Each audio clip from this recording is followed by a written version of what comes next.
Now let's go into finding the forms of the hand. Take it step by step. We're going to start with 2D. Okay, so we've got the hand. That's my hand.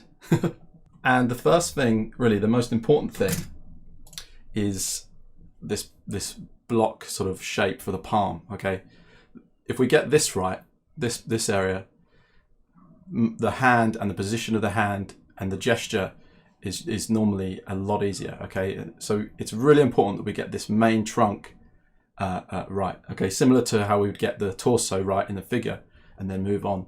This is what it's all about. So this box, I've got a little trick for this box. It's a little bit larger towards the thumb. Okay, so if we have a go at drawing this, it's sort of angled up towards where the thumb is. Have a go at drawing that shape. Slightly drunken pizza box or something, isn't it? The box of the hand, and really important that this side towards the thumb is the largest part. Now, let's curve it off. If you see, the hand is actually curved at the top here, at the knuckles. Okay, and it kind of goes up, peaks, not in the center, but a little bit off to the side. Okay, so let's try and put that curve on to this box. Something like that. All right, so we've got the box, we've worked that out, and now we're getting that curve. What's next? 3 planes. Brilliant. Okay, so I was watching a brilliant tutorial actually, and discovered the 3 planes. And let's imagine the surface of this hand, okay, broken up into these 3 planes. 1, 2, and 3. Now, can you see, perhaps if I curve my hand, this area meets this area and it's sloping downwards, all right? And then this is probably the top of the hand. And then we've got this triangle area here for the thumb. So we can add onto the box now this triangle area for the thumb and break up that top plane. Okay, so it's going like this and then like this. So three quite clear planes there on the hand. So let's have a go at that. Just put the planes on.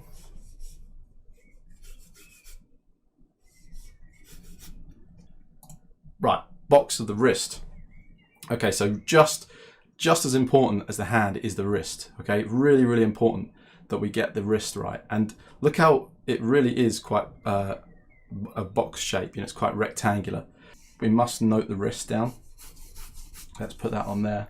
So we're working 2D at the moment, so we can't see any sort of the sides of the boxes, but let's put that down. Now, about the wrist, you'll notice, have a look at your own hand. On the pinky side here, you've got this bone poking out. It's called the ulna.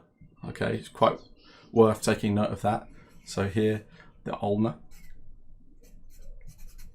crops up a lot in drawings and references. And on the other side, it's the radius, I believe. It's a little bit less pointy out, but good to know. So radius. Good points of the wrist to think about when we're drawing. Anchor points.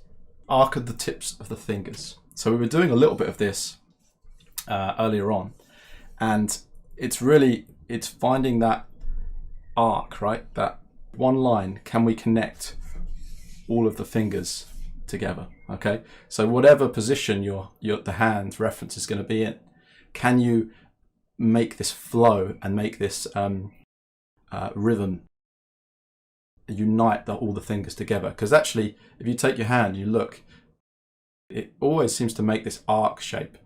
It's always making this lovely arc. So that's the next thing. We're going to note that down before we draw any fingers at all. Now, there's a good measurement to know from the middle of the hand to the tips of the fingers, and from the middle of the hand to the bottom of the bottom of the palm. Okay, that's halfway. So there you go. So whatever your middle is here, you can assess where the longest finger is going to be. Okay, and that's halfway. Once we put in the arc, I kept calling it an arch, but it's arc, isn't it? Once we've got in the arc, then we can tackle the fingers. We can go in there and do these fingers. So I want you to think of them as cylinders.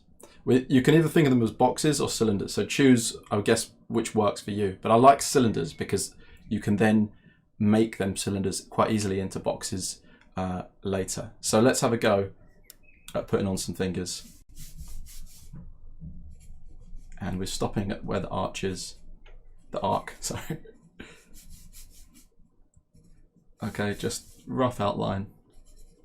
Pay attention at where the knuckles, where the fingers are entering the hands. All right, some areas you're going to have a wider gap.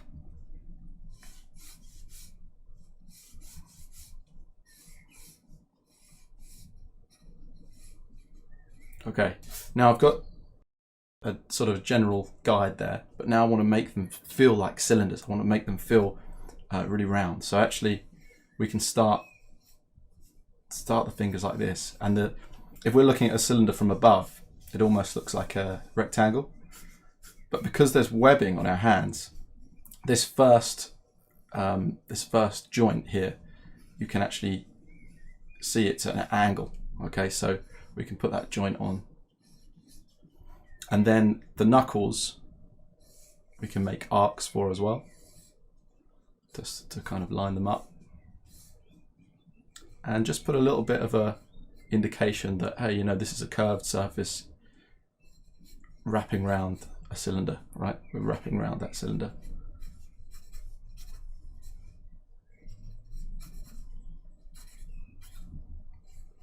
And you can use the knuckles and the wrinkles there to help show that.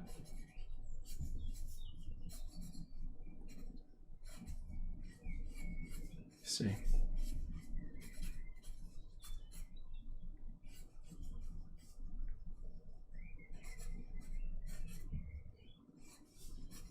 So we're just making them look a bit more 3D, a bit more cylindrical. There we go, there's the fingers. Next we've got to tackle the thumb. So we've already got that triangular plane on this side of the hand, which is the starting off our thumb. So that's great, and we can, from that, we can do a cylinder for that first part of the first part of the thumb. And then the end of the thumb, it's like a strange kind of triangular shape. It's a bit like a trowel or something like that. So think, all right, not cylinder, but think sort of triangular, odd shape. And really, you know, I think really observe the shape of the thumb. Okay. There we go. There's our hand. A few things to look out for, quite useful. Fleshy area here. Okay, grab your hand. I'll show you the one without the writing on. Fleshy area here. Can you see that that's making like a little bulge? So some positions of the hand will really accentuate that bulge, and it's really useful to keep an eye on that. All right, so remember this fleshy area. It's almost like a teardrop shape in between the forefinger and the thumb. Then also remember, as I mentioned earlier, that ulna. Okay, that's gonna poke out and really be a key point at this point and here as well. And last thing on this one, the fingers are going to get wider at the knuckles. So I don't know if you want to have a little go at that now, just make the knuckles a little bit wider, or just note that down next to your drawing.